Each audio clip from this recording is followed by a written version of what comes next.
What's going on? So, are the Boston Celtics overrated? Was it overhyped? Did they run?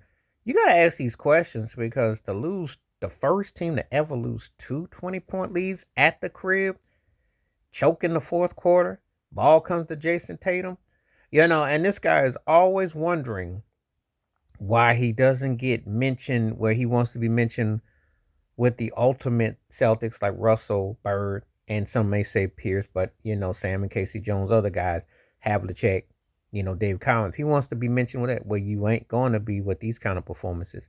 13 points in all those minutes. But also, more importantly, he just doesn't get it. You are effective if you go downtown, go down the lane, and create, as opposed to settling and fading away.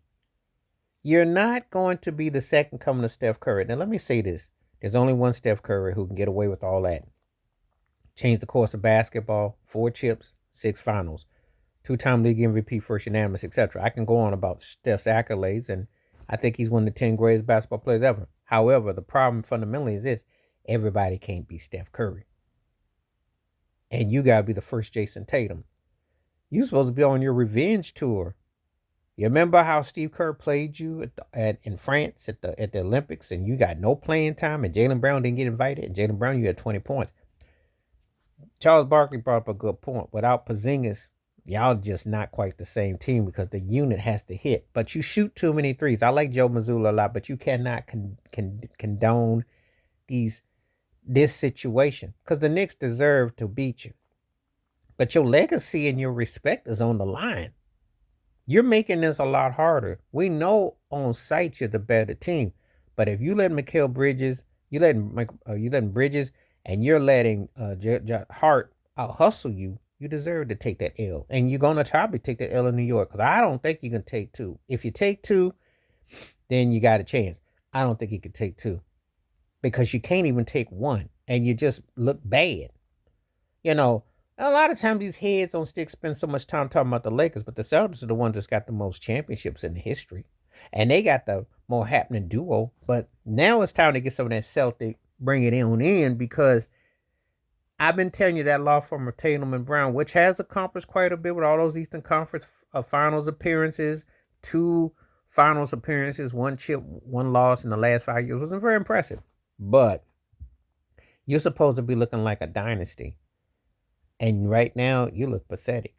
Um, that is bad basketball. That is something that reeks, and it looks like you're not able. When you do that at home, that's just bad. 75 missed shots in 2 postseason games. Let that sink in. You're not finishing. You look like you just think you could turn on, turn it off. You're getting out hustle, and the Knicks have controlled the tempo. Now they gave you got 105, which you lost only 105, and you lost 91-90. That's New York Knicks basketball right there. So they're taking it, even though they let you jump up, they're taking it from you because they don't respect the fact that y'all don't really play cohesive ball. And you play this long shot, hopefully something will fall. Sooner or later you gotta simplify your game.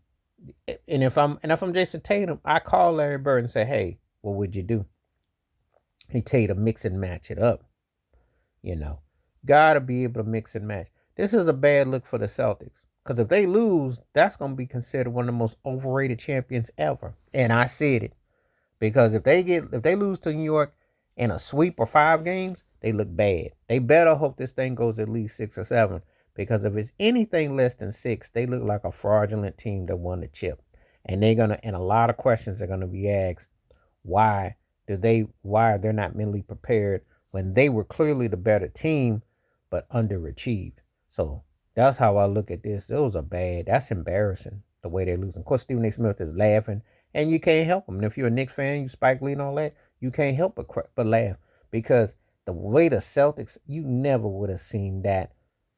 Paul Pierce wouldn't have blown like that, and Larry Bird show enough, and Russell and them show enough wouldn't. So Jason Tatum, you ain't gonna be sitting at that table no time soon. Not like this. And Jaylen Brown neither. Y'all got to play some team ball. Y'all got to get back to business. Y'all get back to basics. So that's my thoughts and takes about the Boston Celtics embarrassing choke job. Now they down 0-2. Respect to the Knicks though. Please like, subscribe, welcome thoughts, comments, and I do respond. Thank you. Wash your hands. Keep your mind clear. Watch out for another. Share it if you like. Hit that membership. Stay safe, stay blessed, stay woke, stay free. I'm out. Peace.